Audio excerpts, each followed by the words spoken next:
The Lost Roanoke Colony, America's most enduring mystery. Imagine a thriving settlement, bustling with life, then suddenly, nothing. No bodies, no signs of struggle, just an eerie, profound silence. This isn't a horror movie plot. It's one of history's most baffling cold cases. For centuries, the disappearance of the Roanoke Colony has haunted historians and captivated imaginations. It's a true story of pioneers who vanished without a trace, leaving behind only a cryptic clue.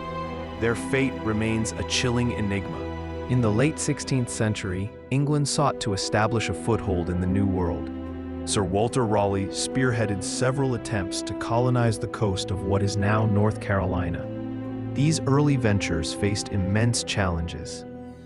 The first English colonists struggled with harsh conditions and strained relations with indigenous peoples. Many returned home, disillusioned by the unforgiving wilderness.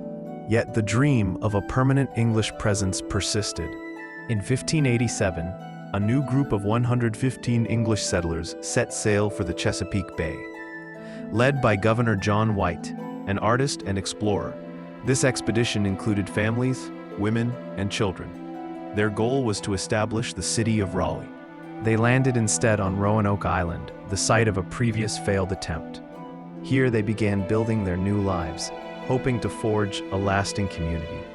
It was a bold step into the unknown. Just weeks after their arrival, a momentous event occurred.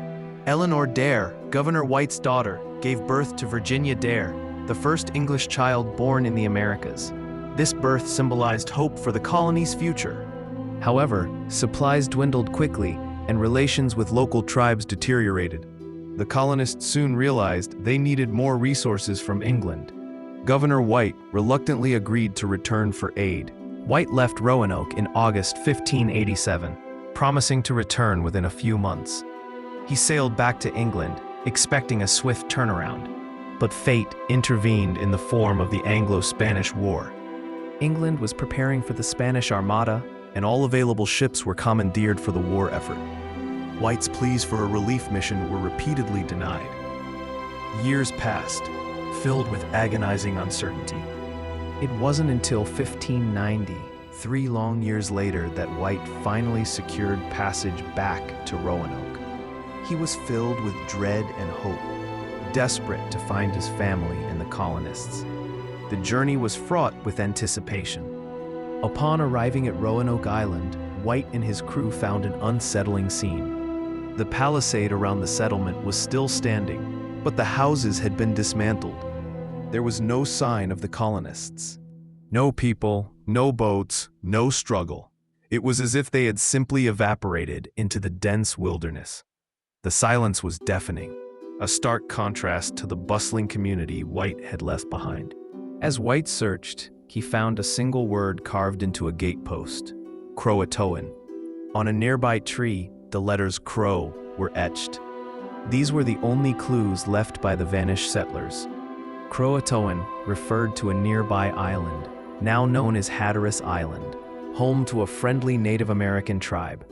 Before leaving, White had instructed the colonists that if they moved, they should carve their destination.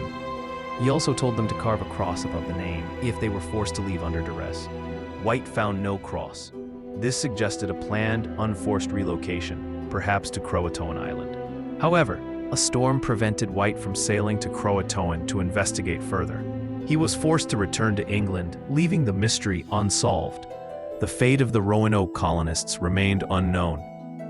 Many theories attempt to explain the disappearance. One prominent idea is assimilation.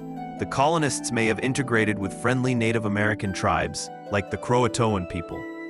Evidence for this theory includes later reports of light-skinned, English-speaking individuals among certain tribes. Perhaps they sought refuge and a new life with the indigenous population.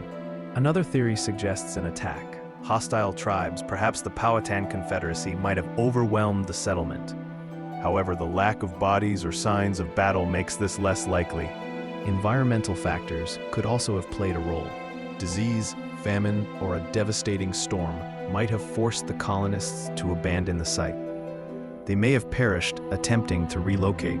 Some even propose a Spanish attack, though historical records don't support a direct assault on Roanoke. The Spanish were rivals, but their focus was elsewhere during that period. Despite centuries of research, archaeological digs, and historical analysis, no definitive answer has emerged. The Roanoke Colony remains America's oldest cold case, a haunting reminder of the perils of early colonization. The story of the lost colony continues to fascinate because it challenges our understanding of history. It's a blank page in the annals of early American settlement, inviting endless speculation. The fate of Virginia Dare, the first English child born in the New World, is particularly poignant. Her story, like that of all the Roanoke colonists, is forever shrouded in the mists of time. Follow for more bone-chilling true stories.